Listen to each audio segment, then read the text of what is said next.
you definitely need at least about a half a cup of the marinade. Hello everyone, this is Karen from drkarenestley.com. I'm a food blogger and a cookbook author, and today I'm going to be showing you how to make Korean bulgogi using frozen ground beef from my latest book, No-Thaw Paleo Cooking in Your Instant Pot. Now, most of us remember to take out the meat sometimes, but for those of you who forget to take out the meat, you can definitely use frozen meats in the Instant Pot if you follow simple instructions and some tricks. So let's get cooking. I already took the frozen ground beef out of the package. This is about a pound. I ran it under the water, cleaned the blood on the outside and all the ice that formed, and I'm going to leave it out until I am ready to cook. It's a little bit soft on the outside already, but that's okay. We're just gonna leave it aside. This is the marinade that I already made a little while ago. And it has soy sauce, molasses, you can see garlic, ginger, and a little bit of water. It really depends on how salty your soy sauce is, but you can taste it and then see if it's really salty to your liking. Then you can add a little bit of water. If not, then water is not necessary. You have to have at least half a cup of the sauce for the Instant Pot to go to pressure. So you have to make sure that you use at least a half a cup of soy sauce, and then you'll be good to go. We're gonna leave this marinade out until we are ready to cook the meat. You can make double the recipe and save for later, but for now, we're going to use just this amount for this recipe. Now that marinade is already done, I'm going to cut carrots and onions and scallions. But I wanted to show you a hack that home cooks can use. We're not fancy here. We're not chefs at a restaurant, so I'm gonna show you how to do this really easily. And you don't really need fancy gadgets or appliances. You just need a sharp knife. Okay, first what I do is I cut the carrot in a manageable lengths, right? And then I cut a little slice on the side, like so, because you don't want a carrot that's rocking back and forth. You see how it's stable now? Then what I do is I cut, this is about 1/8 of an inch. We don't want too big, too small, but we have about 1/8 of an inch, like so, slices, right? Same thing with this piece. It's stable, it's not rocking like this. Then I cut little slices, like so. Same thing with this one. Now, if you're confident, you can make the lengths a little bit longer, but I just want to show you that you don't have to get too arrogant, too confident, because that's when you make a mistake and cut your finger. Also, it's obviously very important that you have a sharp knife. Then I cut into this width for each piece. This is about a medium to small, maybe, length of a carrot.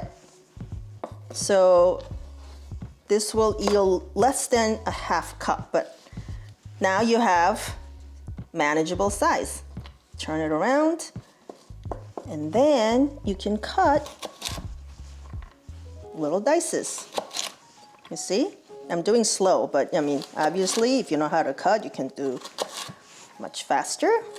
And then you can kind of see which one you can manage.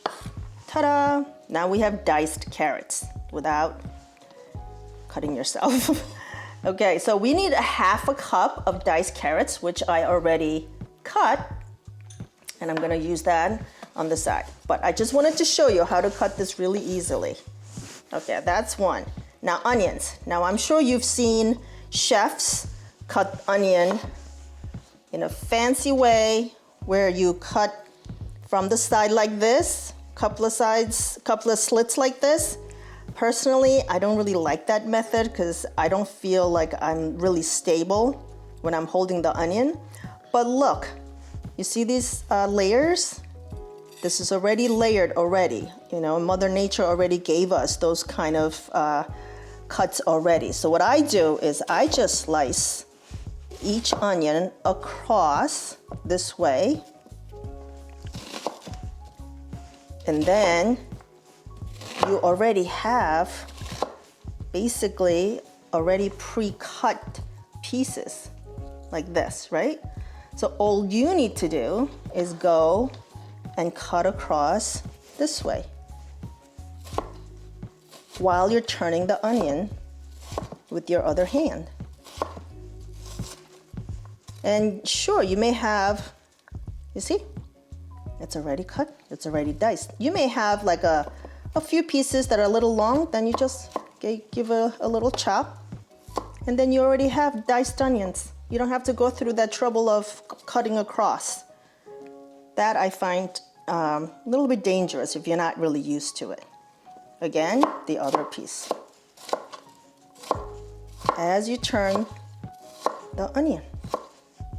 Ta-da! Now you have diced onions. See how easy that was?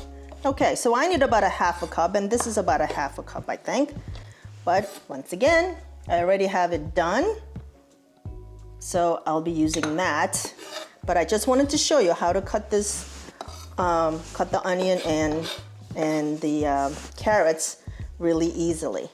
Now this is my scallions. I need about, it's really for garnish, but I need about two scallions, not finely, but you know, decent size. What I'm gonna do, I'm gonna cut the whites off, the ones with the roots, and I'm actually gonna grow them. I have a whole bunch in my garden now, but you put them in water, and then this jar is a little bit too tall, but you put them in water and that's it. I added a little bit of crushed eggshells in the bottom for extra nutrients, but now I'm gonna chop the onions. Not finely, just regular chop. The way I cut scallions, I get enough so that I can grab all the scallions in my hand between my pinky and my thumb, and then I put my middle finger next to the knife and then just go back. This is a good size scallions to use for this recipe. Not too fine, a little bit of a width, and I think we're good to go. Okay, I plugged in the Instant Pot, and then I'm going to put it on saute. Make sure it says more, because that means it's the hottest temperature setting under saute. Okay, and then wait until it's really hot. You can kind of feel it with your hand in there, and it takes a few minutes, so just be patient. You don't want to put the meat in prematurely. You want to make it sizzle when you put the meat inside. That's the sound that you want, and you let it sizzle and brown, and don't move it. And you can tell that outside starts to defrost. Some parts might get brown, but don't worry about it. Just let it do its thing. By the way, you don't need any water or oil, because there's plenty of oil in the ground beef. So you just let the natural oil melt and cook the meat. You can even see the oil coming out of the meat on the sides.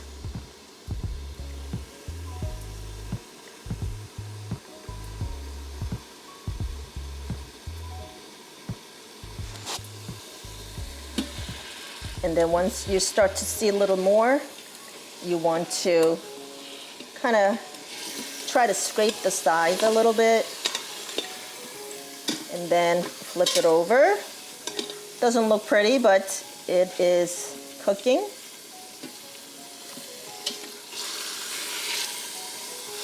You see how easily ground beef gets defrosted when you're cooking. The little bit of steam that Instant Pot creates helps with this process. Okay. Now, since the other side is brown, I'm just gonna let it cook, and then I'm going to add my vegetables, which is half cup of onions, diced onions,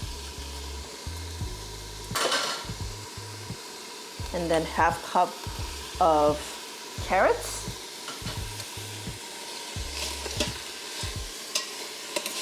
and just the way you saute onions, you just want to use the natural oil from the meat to kind of saute the onions a little bit.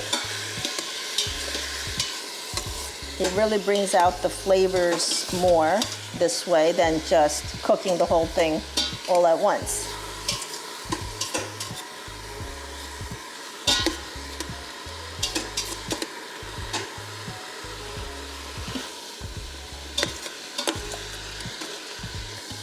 It smells so good already.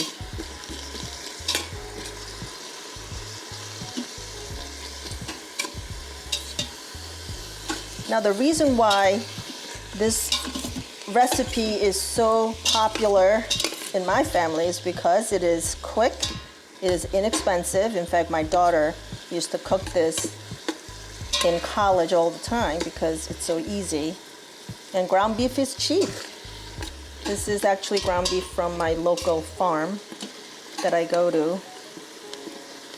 And it's perfect for something like this. Now, you can add a little bit of salt just to soften the onion a little bit. Not too much, because you're gonna be using the soy sauce marinade, but you want to get a little bit of salt in there to get the flavors marry up a little bit better. Okay, I think the onions are a little bit softer than before. I think we're good to go. It's still kind of solid, right? So don't worry about it. It will all get cooked nicely. This is the marinade. Like I said, you need at least half a cup of liquid for Instant Pot to go to pressure. You will have a little bit more liquid from the onions and the carrots and the meat. So you'll end up with you'll end up with more than a half a cup, but you definitely need at least about a half a cup of the marinade. Okay, now you want to mix the mixture, the ginger and the garlic, the sesame oil. Oh, it smells good already. It smells like it's already done, but it's not. As you can tell, it's still frozen. Okay, now, this is the trick I use for cooking the rice at the same time. Now, if you're cooking more, now you can double the recipe and cook 2 pounds of ground beef, but this is just 1 pound, and it'll feed 4 people, trust me. What I'm doing is I'm putting the trivet that comes with the Instant Pot on top, and then I'm going to be adding the rice that has been soaking. Now, if you look closely, you can see that the rice grains are totally white, right? It's totally opaque. That means it's been soaking, it absorbed a lot of the water. That's why you don't really need that much water to cook the rice at this point. You see, there's very little water, right? Because rice already soaked up the water. Okay, so rice is in there. I'm going to close, put the valve on sealing, and then remember it's still on saute, so you're gonna press cancel. You don't want that function, you want the pressure cooker function. So you want to push pressure cooker and then increase the time to 15 minutes. And pressure level is going to be high. Now this is Instant Pot Duo Plus. Your machine might be a little bit different, but the important part is that the pressure has to be high and you want 15 minutes of pressure. Okay, now it's good to go. I'll see you in 15 minutes. 15 minutes is done, and now it's going to naturally release the pressure. So you want to let the machine do its thing. Don't touch anything. And what you want to see is the pin on top of the lid drop down so that no pressure will be left and you're able to open the lid. So we're just going to wait until the pin drops down. I have a couple of taste testers here. I'm going to ask my daughter to test since she used to make this a lot in college. Bulgogi. And there's Mia. Is this made with frozen ground beef? Yeah, it is. Hi, Mia. Say hello. Wow, it tastes really good. I couldn't make this in a pan. Not with frozen ground beef, right? Mm-hmm. Well, I hope you enjoy this recipe, this video, and I hope you try making bulgogi in the Instant Pot. And if you'd like to follow me on social media and on my blog, it's drkarenesli.com with DR in the front. And let me know if you want to see more videos like this in the comments below, okay? I hope you stay safe and happy cooking. Take care now.